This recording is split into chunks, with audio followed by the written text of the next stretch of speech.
मोहब्बत का पांचवा असूल, दुनिया के अक्सर मसाइल, दुख, मुसीबतें या तो ज़ुबान यानी इंसानी ज़ुबान लसानी गलतियों से फूटती हैं, या फिर वो सादा मिसअंडरस्टैंडिंग्स जो हम सब इंसान रखते हैं, जिससे हम सबको गुजरना पड़ता है।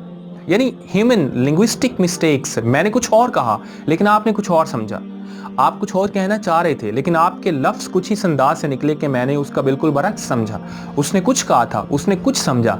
सो वी ऑल नो दैट कि बहुत सारी मिसअंडरस्टैंडिंग्स इंसानी लफ्ज़ों से, इंसानी लैंग्वेज से फूटती हैं। In other words we can say that this is all linguistic misunderstandings, right.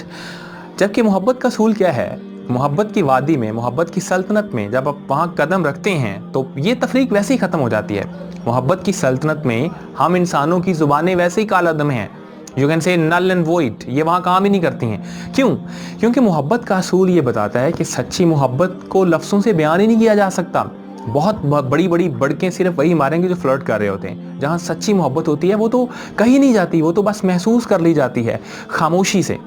बहुत खूबसूरत लिखती हैं Shafaq, that which can not be put into words can only be grasped through silence. कि वो एहसासात, वो जज्बात जिनको हम लफ्ज़ों में नहीं ढाल सकते, जिनको लफ्ज़ों में नहीं परोया जा सकता, उनको सिर्फ खामोशी से समझा जा सकता है। That's it.